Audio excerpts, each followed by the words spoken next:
అందరికీ నమస్కారం. ఈరోజు మీ అందరికీ నేను వినిపించబోయే కథ ఎలాంటి శిక్ష. రచయిత శ్రీమతి న్యాయపతి కమలారాంజీ గారు. ఇక కథలోకి వెళితే, 3 గదులున్న చిన్న ఇల్లు అది. ముందు గదిలో వాళ్ళిద్దరూ పడుకుంటారు. మధ్య గదిలో జయంతి వాళ్ళు పడుకుంటారు. తర్వాత వంటిల్లు, అది దాటాక చిన్న బాత్రూమ్ కమ్ లెట్రిన్. రాత్రుళ్ళు పెరట్లోకి వెళ్ళాలంటే ముందు గదిలో ఉన్న వాళ్ళు మధ్య గది దాటి వెళ్ళాలి. అంటే జయంతి వాళ్ళున్న గది తలుపు కొట్టాలి. ఆ రోజు రాత్రి మోహన్ ఇంటికి రాలేదు. మోహన్ ఇంచుమించు రోజు ఇంతే. అతను రాకపోవడం ఇంట్లో వాళ్ళకి అలవాటే, ఒక్క జయంతికి తప్ప. అందుకే జయంతి భర్త కోసం చాలాసేపు ఎదురు చూసింది. ఆఖరికి తన గదిలోకి వెళ్ళి లైట్ ఆర్పేసి పడుకుంది. రాత్రి 10 దాటాక అతను తలుపు మీద నెమ్మదిగా కొట్టాడు. జయంతి తలుపు తీసింది.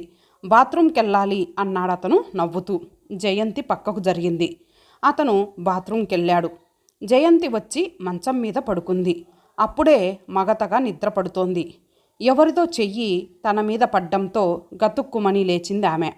ఎదురుగా అదోలా నవ్వుతూ అతను. అనుమానంగా భయంగా చూసింది జయంతి. అబ్బే ఏం లేదు, ఏదో పురుగు నీ చేతి మీద పాకుతుంటేనూ తీసి అవతల పారేద్దామని అన్నాడు. జయంతికి అతని మాటలు నమ్మాలనిపించలేదు. ఏంటి, నీకు నిద్ర రావడం లేదా అన్నాడతను అదోలా చూసి నవ్వుతూ. నవ్వు చూపు 2 అక్షరాల పదాలే, కానీ నవ్వులు ఎన్నో రకాలు, చూపులు చాలా రకాలు. నిద్రపోతున్న నా ఒంటి మీద చేయి వేసి నిద్ర రావడం లేదా అని అడగడంలో ఆంతర్యం ఏమిటి? ఈ మనిషికి పిచ్చా వెర్రా అని అనుకుంది జయంతి. ఏం చెయ్యాలో తెలియడం లేదు. భయంగా అతని వైపు చూసింది. ఆమె పెదాలు అదురుతున్నాయి. శరీరం సన్నగా కంపిస్తోంది. చెమట్లు పట్టేస్తున్నాయి. మనసు మూగగా రోదిస్తోంది. పెద్దవాళ్ళన్న గౌరవం పోయి అతనంటే అసహ్యం కలుగుతోంది. అతని ప్రవర్తన, మాటలు, చూపులు తలుచుకుంటే ఆమెకి కంపరం పుట్టుకొచ్చేస్తోంది. అంత చలిలోనూ చెమట్లు పట్టేస్తున్నాయి. దిగ్గున లేచి కూర్చుంది జయంతి. తనకెదురైన పరిస్థితి అలాంటిది. ఈ సమాజంలో ఏ ఆడదానికి ఎదురవ్వకూడదు బాధగా అనుకుంది. అతను ఏమనుకున్నాడో ఏమో కానీ ముందు గదిలోకి వెళ్ళిపోయాడు. రాత్రి మోహన్ ఇంటికి రాలేదు. పెళ్ళైన కొత్తలో జయంతి కంగారు పడింది. భర్త రాత్రుళ్ళు రాకపోయేసరికి అత్తగారు అదేమంత కొత్త విషయం కానట్టుగా నవ్వేసింది. వాడికిది అలవాటే. ఇవాళ కాకపోతే రేపు వస్తాడు, రేపు కాకపోతే ఎల్లుండి. కొత్తగా పెళ్ళయింది, ఇంట్లో పెళ్ళాం నా కోసం ఎదురు చూస్తూ కూర్చుంటుంది అన్న ఇంగితం వాడికి లేనప్పుడు నీకెందుకు బాధ? హాయిగా అన్నం తినేసి పడుకో, లేనిపోని ఆలోచనలతో బుర్ర పాడు చేసుకోకు అనేసి ఆవిడ మటుకు ఆవిడ భోంచేసేసింది. రోజు రాత్రి పడుకునే ముందు కాంపోజ్ మాత్రలు 2 వేసుకుంటే కానీ ఆవిడకి నిద్ర పట్టదు. మాత్రలు వేసుకుంటూ మరలా అంది, పెళ్ళైతే వాడు మారతాడని అనుకున్నాం. ఆ పాపిష్టి దాన్ని మరిగాడు. వాడు దాన్ని వదలడు, అది వాడిని వదలదు.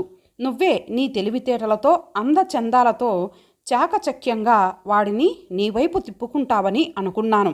కానీ ఫలితం లేకపోయింది. నువ్వు మరీ ఇంత మెత్తని మనిషివైతే ఎలాగా? నీకేం పట్టనట్టు అలా ఊరుకుంటే లాభం లేదు. ఏదో ఒక ఉపాయం ఆలోచించి నీ మొగుడిని నీ దారిలోకి తెచ్చుకోవాలి అంది అత్తగారు. తన మనసులో నాకు స్థానం లేదు. ఆ స్థానం ఇదివరకే ఎవరికో ఇచ్చేశాడు. ఇప్పుడు ఆ స్థానం నాది అని బలవంతంగా చేజిక్కించుకోవాలి అని ఆలోచన కానీ అవసరం కానీ నాకు లేదు. అతను నన్ను పెళ్లి చేసుకున్నాడు. ఎందుకు? నలుగురి కోసం. జీతం భత్యం లేని నౌకరు కోసం. ఇంటి పని, వంట పని ఎంతో బాధ్యతగా చేసే ఒక మనిషి కోసం. అతను నాతో కాపురం చేయడానికి మాత్రం కాదు. అతనికి నా మీద లేని ప్రేమ, అభిమానాలు నాకు మాత్రం ఎందుకు? మనసులో చెప్పలేనంత విరక్తి ఏర్పడింది జయంతికి.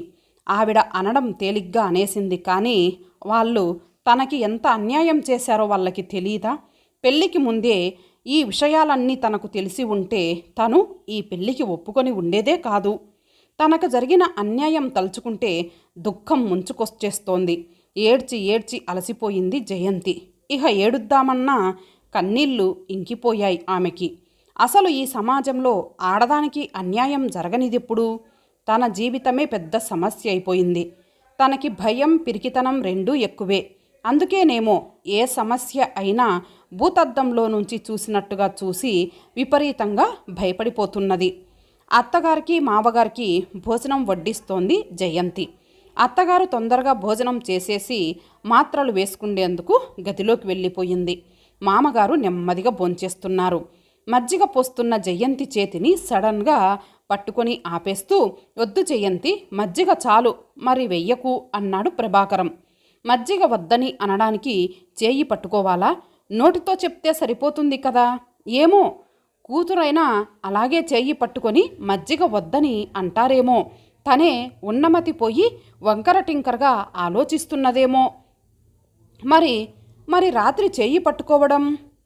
ఆ పెద్దాయన తండ్రితో సమానం. కోడల్ని కూతురులా భావించి అలా దగ్గరగా మసులుతున్నారేమో. అయినా ఎందుకనో అలా అనుకునేందుకు ఆమె మనసు ఒప్పుకోవడం లేదు. సింహాన్ని చూసిన మేకపిల్లలా గజగజ వణికిపోతోందామె. అతని చూపులు ఆమెకెందుకో భయానికి లోను చేస్తున్నాయి. ఒకరోజు జయంతిని పిలిచి, "కాళ్ళు బాగా నొప్పులుగా ఉన్నాయి, పట్టమన్నాడు ప్రభాకరం. జయంతి 1 నిమిషం సందేహించింది. చెప్పిన పని చెయ్యకపోతే ఏమనుకుంటారోనని భయం. ఆ సమయంలో అత్తగారి ఇంట్లో లేదు. ఆంజనేయస్వామి గుడికి వెళ్ళింది. జయంతికి హఠాత్తుగా ఎక్కడికైనా పారిపోవాలని అనిపించింది.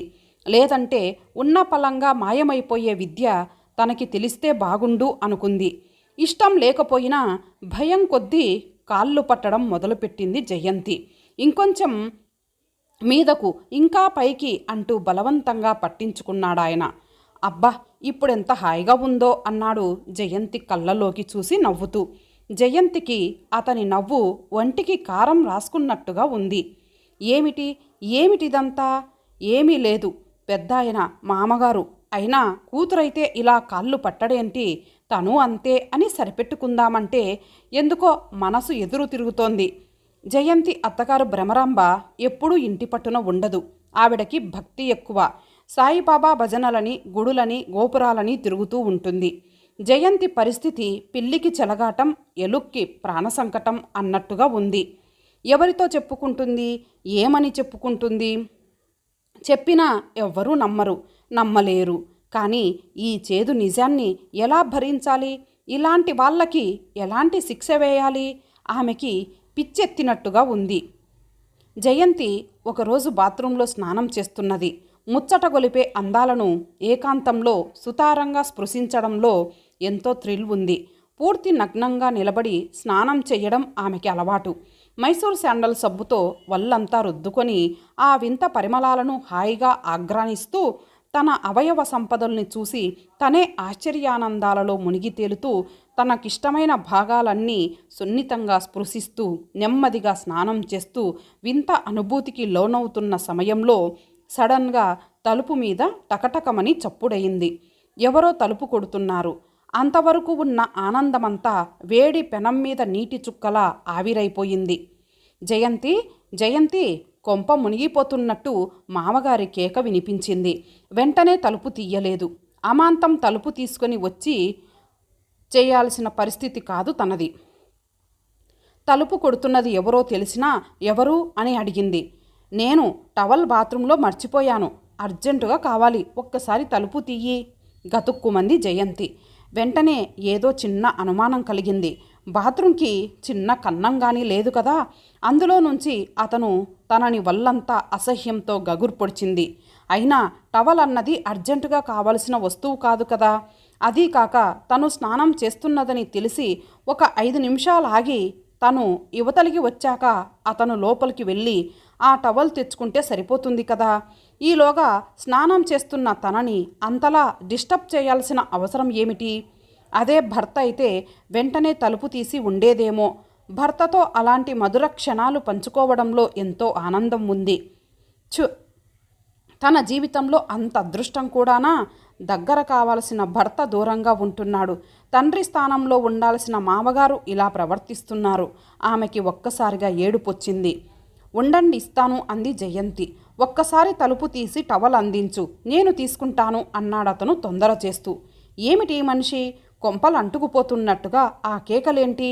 పోని తలుపు సందులోంచి టవల్ అందించేస్తే పోయింది, గొడవ వదులుతుంది అనుకొని మెల్లగా గడియ తీసి తను తలుపు వెనగ్గా వారకి నుంచొని టవల్ని చేత్తో పట్టుకొని చేయి చాపింది యువతలికి. ప్రభాకరం ఏది ఏది అంటూ టవల్ అందుకునే మిషతో తన చేతి వెళ్ళని ఆమె చేతి మీద మోచేయి దాకా భుజం దాకా వెళ్ళనిచ్చాడు. ఛీ! కళ్ళు మూసుకొని టవల్ అందుకుంటున్నట్టు ఏమిటా వేషాలు, యూ రాస్కెల్ అని అరుద్దామనుకుంది. తప్పైపోయింది, తలుపు తీయడం తప్పైపోయింది. గబుక్కున తన చేయి లాగేసుకుని ధడేల్మని తలుపు వేసిబెట్టి సరిపోయింది. లేకపోతే హమ్మో, తన భయం పిరికితనం అతను పసిగట్టాడు. అందుకే ఆటలాడుతున్నాడు. అతని చేయి తగిలిన చోటంతా గొంగలి పురుగు పాకినట్టుగా అనిపించి మరలా పూర్తిగా స్నానం చేసింది. ఇప్పుడిహ అతను తనని కూతురులా భావిస్తున్నాడు అని మనసులో సరిపెట్టుకునేందుకు ఏమాత్రం అవకాశం లేకుండా పోయింది. అతని స్వభావం బయటపడుతూనే ఉంది.